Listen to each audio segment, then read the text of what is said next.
Hello दोस्तों, मैं सुभय कुमार। दोस्तों 67 BPSC CDPO project manager and auditor का जो भी मेंस लिखेंगे उनके लिए है जो करंट अफेयर्स का जो मेरा चैप्टर्स है उसका है जो भारत चीन से रिलेटेड अपडेटेड नोट्स को लेकर मैं आ रहा। अगर वीडियो अच्छा लगता है दोस्तों तो निश्चित रूप से लाइक सब्सक्राइब तो जरूर करें। वही मेरा मानक होता है कि जो मैंने काम किया है वो सही है कि नहीं है। इसमें सबसे इम्पॉर्टेंट चीज़ है दोस्तों की अपडेटेड नोट्स है। वो नोट्स आप बहुत सारे जगह से कलेक्शंस करके है जो आपके सामने है जो रखने का है जो हम प्रयास किए हैं। और वीडियो को लास्ट तक जरूर देखें, तब है जो इसकी अहमियत पता चलेगी वीडियो की। और मैं दावे और गारंटी के साथ कहता हूँ कि जब आप देखिएगा तो आप बिना लाइक किए हुए नहीं जाइएगा। तो हम बढ़ते हैं दोस्तों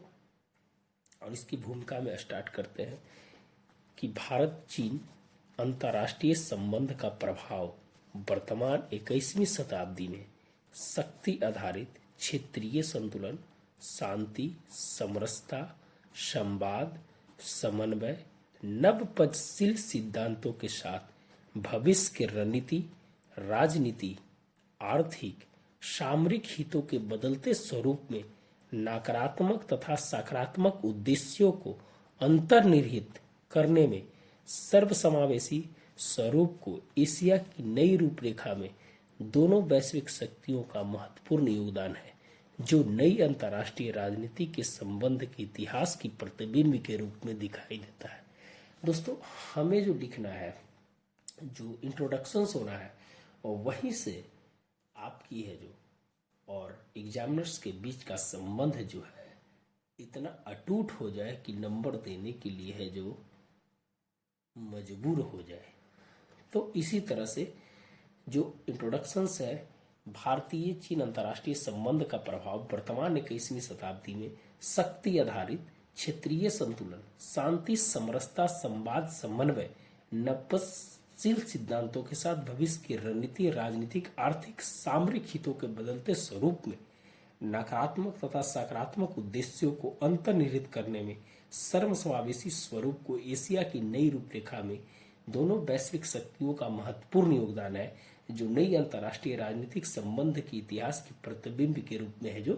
दिखाई देता है। आप है जो दोस्तों इंट्रोडक्शन आप इस तरह से है जो दे सकते हैं।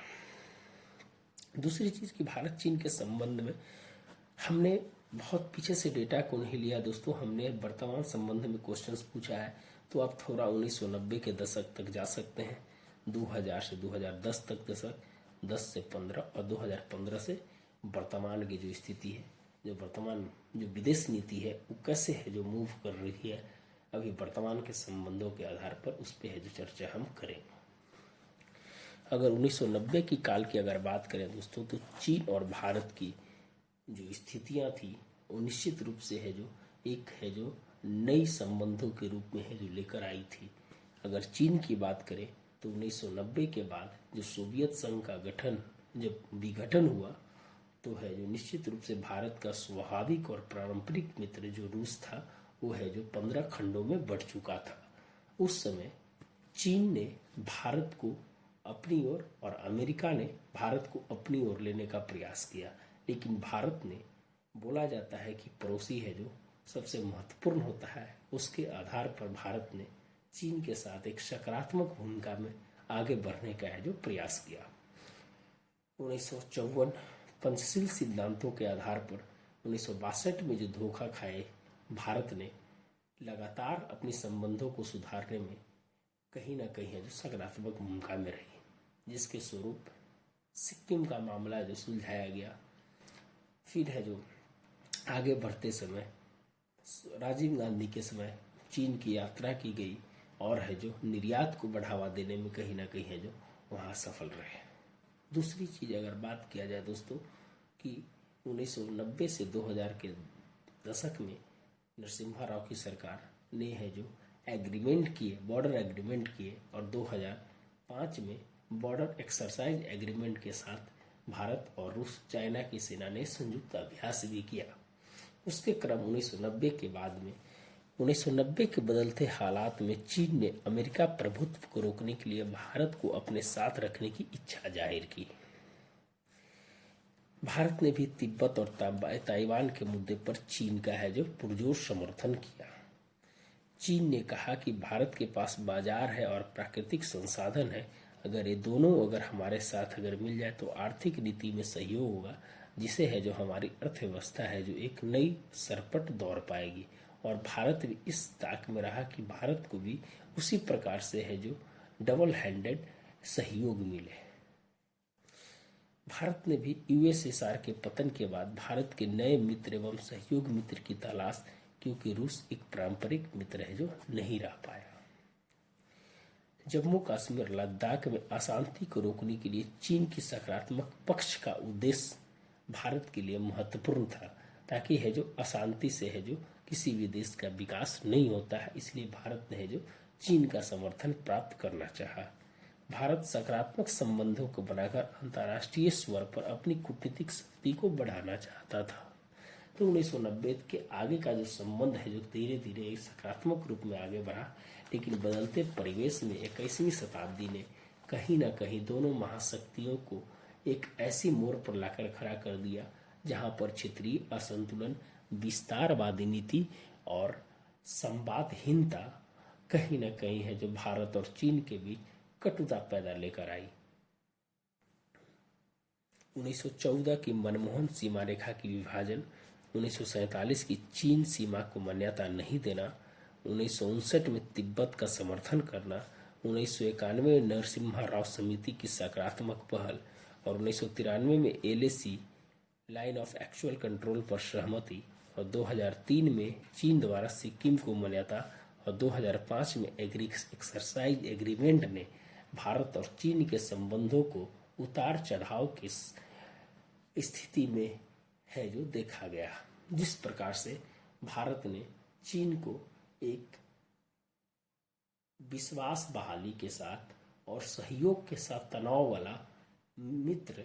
और आर्थिक संबंधों को जोड़ने वाला एक पड़ोसी देशों के साथ है जो अपनी रणनीति को सामरिक, आर्थिक और राजनीतिक को बढ़ाने में कहीं ना कहीं है जो सफल रहा। अभी अगर हम वर्तमान संबंध की अगर बात करें दोस्तों, तो भारत के साथ जो स्थितियां हैं,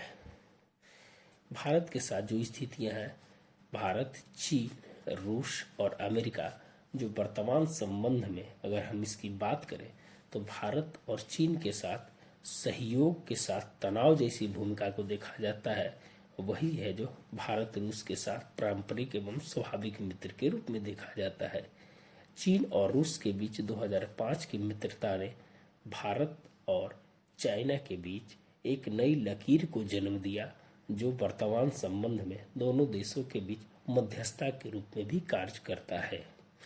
अगर अमेरिका की अगर बात करें दोस्तों, तो अमेरिका के जो संबंध है भारत का 2000 के बाद है जो एक नई रूपरेखा में देखी गई, सहयोग और आर्थिक के रूप में देखी गई, जिसे है जो वर्तमान में चीन के साथ प्रतिस्पर्धा ने भारत की विदेश नीति को बदलने पे मजबूर होना पड़ा। अमेरिका और चीन की प्रतिस्पर्धा ने भारत और रूस के संबंधों पे कहीं ना कहीं है जो उसका है जो भी प्रभाव पड़ा। अमेरिका की 24 ट्रिलियन इकोनॉमी और चीन की 13 ट्रिलियन इकोनॉमी एक प्रतिस्पर्धा के दौर में चीन जहां 2047 तक आगे बढ़ने की होड़ में है, जो उसके है जो अपनी 100वीं स्वतंत्रता दिवस मनाएगा। भारत 3 ट्रिलियन इकोनॉमी के साथ चीन के 13 ट्रिलियन इकोनॉमी की जो प्रतिबद्धता है, उसे है जो भारत ने अपनी सामरिक और आर्थिक और राजनीतिक हित को अंतर्राष्ट्रीय संबंधों के माध्यम से, अंतर्राष्ट्रीय कूटनीति के माध्यम से चीन को बैकफुट पे ढकेलने में कहीं ना कहीं कामयाब हुई है। वर्तमान संबंधों में अगर बात किया जाए तो अमेरिका और रूस की जो प्रतिद्वंदिता जो धीरे धीरे बढ़ रही है, और वर्तमान संबंध में अगर यूक्रेन की अगर बात किया जाए तो यूक्रेन के जो संबंध के कारण अमेरिका और रूस के जो संबंध कहीं ना कहीं जो बिगड़ते हुए नजर आ रहे हैं, जिसने भारत ने वेट एंड वॉच की स्थिति में अपना है जो अंतर्राष्ट्रीय राजनीति में अपनी है जो बात रखने का है जो प्रयास किया है। अगर हम चीन की बात करें तो BRI, belt and road initiative, सीमा विवाद, अंतर्राष्ट्रीय कूटनीति, 21वीं सदी में सुपर पावर की स्थिति और क्षेत्रीय संतुलन जैसी स्थितियां भारत और चीन संबंधों के बीच है जो कहीं ना कहीं कटुता, कहीं ना कहीं नकारात्मकता की ओर है जो इशारा किया है। BRI जो काउंटर करने की स्थिति में भारत ने अपने बहुत सारे प्रोजेक्ट भारतमाला, सागरमाला, पर्वतमाला और समुद्रमाला जैसे है जो नई नई बजटीय घोषणा में भारत अपने इंफ्रास्ट्रक्चर को बढ़ाने में सफलता प्राप्त की है। रोड, रेल, समुद्र लिंक को जहां BRI ने 159 देशों में जहां ने अपना, चीन ने अपना है जो अपना पूरा जाल बैठाया है, उसी प्रकार से भारत अपने को और अपने पड़ोसी देशों को मजबूत करने में कहीं ना कहीं है जो अपनी है जो स्थिति है जो एज ली है। अगर हम बात करें BRI प्रोजेक्ट की तो टोटल है जो दोस्तों यहाँ से पूरा ही चाइना का जो पार्ट है जो भारत को घेरे हुए है। अगर हम कुछ बात करें तो बांग्लादेश का चटगांव, म्यांमार का सितवे, श्रीलंका का हम्बनटोटा और मालदीव का माले और पाकिस्तान का ग्वादर ने भारत के है जो पूरे भौगोलिक क्षेत्र को घेरने में कहीं ना कहीं सफलता प्राप्त किया है। भारत के पड़ोसी देश या सार्क के देशों को कहीं ना कहीं चीन अपने निवेश के माध्यम से भारत के प्रति उसके कटुता और उसके प्रतिद्वंद्विता को बढ़ाने में सफलता प्राप्त की है। तो जिस प्रकार से चीन ने भारत के साथ इस प्रकार के काउंटर करने का प्रयास किया है, उस प्रकार से भारत ने भी अपनी भारतमाला, सागरमाला, पर्वतमाला और समुद्रमाला जैसे परियोजनाओं को है जो काउंटर करने के लिए है जो अपनी है जो बजटीय घोषणा में एक नई तत्परता के साथ आगे बढ़ने का है जो प्रयास किया है। अभी वर्तमान पर्वतमाला जो है 2022-23 के बजट में है जो इसकी घोषणा की है, और जितने भी पूर्वोत्तर के देश जो हैं जो या तो चीन की सीमा है और किसी और देश की सीमा के साथ जुड़े हुए, उस पे वहाँ पर निवेश करके वहाँ के लोगों को रोजगार या पलायन रोकना या वहाँ की इंफ्रास्ट्रक्चर को बढ़ाना, ताकि है जो चीन के साथ है जो दो से दो हाथ करने में कहीं ना कहीं है जो वहाँ पर है जो अपनी एज को प्राप्त कर ले। आप अगर साउथ चाइना सी की बात किया जाए, 13 लाख वर्ग किलोमीटर वाला एरिया जो है जो बहुत ही विवादित और वर्तमान समय के लिए ट्रेड ब्रस्ट के रूप में है जो उसे जाना जाता है। ट्रेड रूट 90% उसी रूट से भारत का है जो होता है। अगर उस रूट को अगर सुरक्षित नहीं रखा जाए तो कहीं ना कहीं भारत की आर्थिक स्थिति पे प्रभाव पड़ सकता है। तो उसके लिए है जो भारत ने है जो क्वाड जैसी, लेमोया, कॉमकोशा जैसे हाईटेक स्थिति को पकड़ने के लिए या उसकी जानकारी प्राप्त करने के लिए अमेरिका के साथ है जो 2016, 18 और 20 में एग्रीमेंट की भी किया है। 2+2 वार्ता जैसे विदेश नीति और रक्षा नीति जैसी बातों को लेकर भारत ने जापान, रसिया, ऑस्ट्रेलिया और अमेरिका जैसे देशों के साथ अपनी है जो सामरिक स्थिति को साधने में है जो प्रयास किया है। 27,000 किलोमीटर की बचत चाइना को इस रूट से जाने में जो लगती थी, अब कहीं ना कहीं ये है जो रूट से 27,000 किलोमीटर की बचत होगी, और है जो ग्वादर से सीधे है जो सिजियांग प्रांत में 3,214 किलोमीटर की यात्रा में ही उसका है जो काम है जो बन जाएगा। उससे उसकी है जो समय, श्रम और पैसा तीनों की है जो बचत होगी, और उसका विकास है जो अपने देश के इंफ्रास्ट्रक्चर पे लगाएगा। दूसरी चीज कि इसे साधने से भारत की है जो भौगोलिक स्थिति के साथ आंतरिक स्थिति में भी कहीं ना कहीं है जो प्रभाव पड़ेगा।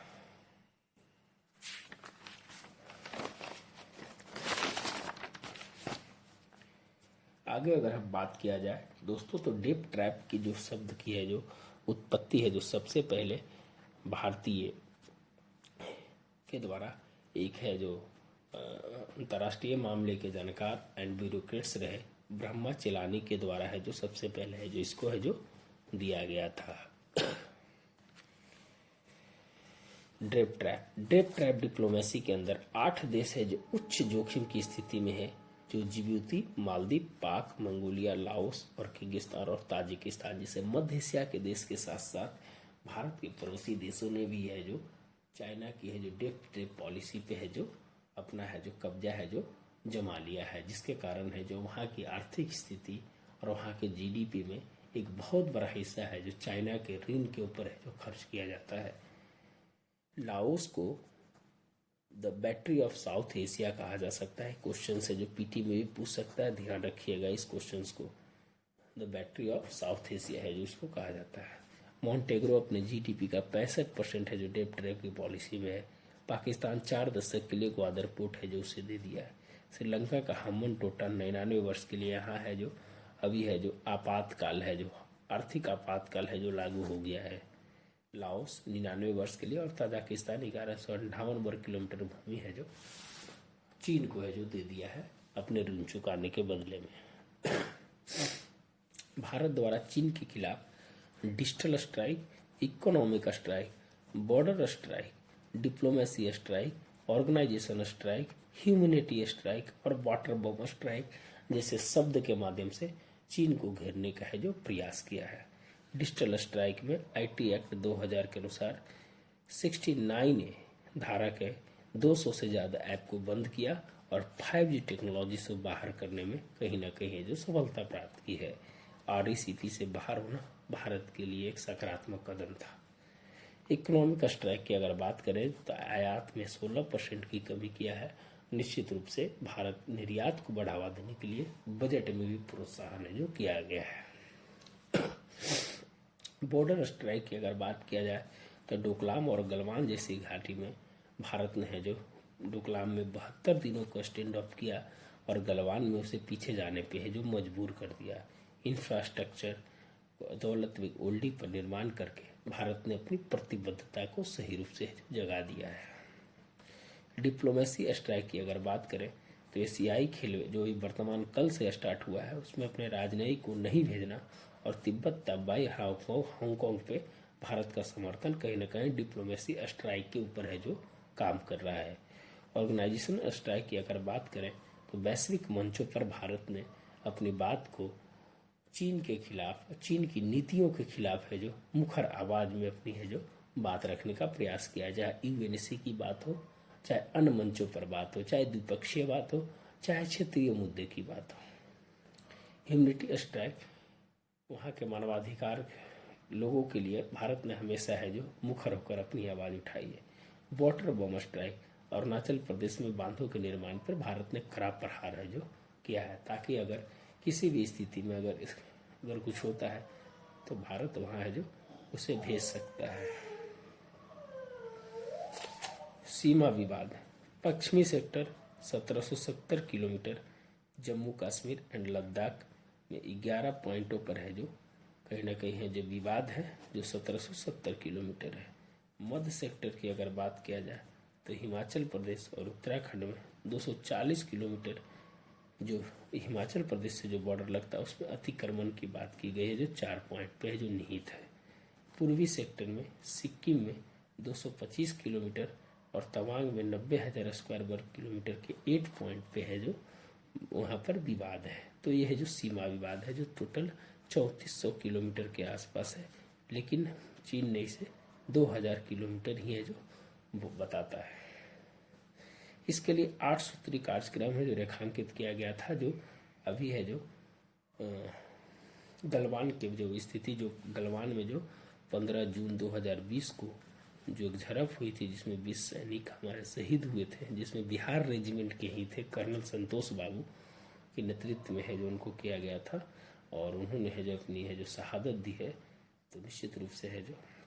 इसके लिए जो बैठक हुई थी 13वां अध्ययन रिपोर्ट जो कहता है उसमें सहमति, विश्वास और शांति की बात की गई, LAC पर नियंत्रण की बात की गई, बहुध्रुवीय विश्व की बात की गई, जन कल्याण से जन भावना तक आदर्श बनाने की बात की गई, विस्तारवादी नीति को छोड़ने की बात की गई और समझौते का पालन करने को कहा गया। तो यह जो एशिया पावर इंडेक्स के 13वीं अध्ययन के रिपोर्ट्स के अनुसार 8 सूत्री कार्यक्रम ब्रिक्स में है जो भारत के विदेश मंत्री जयशंकर प्रसाद के द्वारा है जो रखा गया था। कुछ ऐसे वर्ड्स हैं दोस्तों जिस वर्ड्स का यूज है जो आप करते हैं तो वो है जो आप यहाँ कर सकते हैं। वॉल्फ वॉरियर पॉलिसी जो चाइना के लेकर काम होता है, बंद गोभी की नीति, carrot policy, stand up policy and track diplomacy policy के माध्यम से ये सब वर्ड है जो आप लिखने में प्रयोग कर सकते हैं। अगर इसकी हम सब की अगर व्याख्या करें तो वीडियो बहुत ज़्यादा लंबा हो जाएगा, कुछ और हम करेंगे तो इस सब वर्ड का है जो दो लाइन में है जो सबका है जो हम एक्सप्लेनेशन कर देंगे। अब हम निष्कर्ष की बात करते हैं। भारत चीन संबंध घनिष्ठतम, सुदृढ़ और सांस्कृतिक और वैचारिक रूप से समान हित के साथ अविश्वास, तनाव, सहयोग के रूप में वर्तमान संबंधों में मूल आधारित विस्तारवादी नीति के फलस्वरूप शांति, स्थिरता, पंचशील, वसुधैव कुटुंबकम के अनुरूप नहीं होने पर कटुता आई। ये चीज नहीं होने के कारण है जो संबंधों में कटुता आई, जो संवाद से विश्वास हासिल होने पर एशिया की राजनीति, आर्थिक और सामरिक हित समावेशी रूप से विकसनशील, निरंतर भविष्यगामी संबंधों के अनुरूप हो। ये है जो आप है जो इसका निष्कर्ष लिख के, इसमें सिर्फ वर्ड का ही खेल है, आप है जो वर्ड के साथ है जो खेल सकते हैं। तो है दोस्तों, आप है जो इस प्रकार से है जो लिख सकते हैं। वीडियो अच्छा लगता है तो प्लीज है जो सब्सक्राइब करें, हम आपकी आशा करते हैं कि आप है जो निश्चित रूप से है जो इसके है जो बात मानिएगा, आप निश्चित रूप से जो लाइक एंड सब्सक्राइब कीजिएगा। तो निष्कर्ष हमेशा सही से होना चाहिए कि भारत चीन के हमने तीनों पार्ट को जो मैंने लिखा उस तीनों चीज को है जो हमने बताया कि भारत चीन के साथ संबंध इस तरह से था, लेकिन बाद में अविश्वास, तनाव, सहयोग के रूप में वर्तमान संबंधों में मूल आधारित विस्तारवादी नीति के फलस्वरूप शांति, स्थिरता, पंचशील, वसुधैव कुटुंबकम, ये चारों में क्या हुआ, कटुता आई है, जो संवाद से विश्वास हासिल होने पर एशिया की राजनीतिक, आर्थिक और सामरिक हित समावेशी रूप से विकसन और निरंतर भविष्यगामी संबंधों के अनुरूप हो जाए। तो है जो दोस्तों इसका है जो, तो दोस्तों मिलते हैं फिर नए वीडियो के साथ। आप है जो चारों 2 मेंस का एग्जाम जो भी है और 2 पीटी है उस पर भी है जो ध्यान देते रहिए। धन्यवाद दोस्तों, मिलते हैं नए वीडियो के साथ। धन्यवाद। निश्चित रूप से सब्सक्राइब जरूर करें।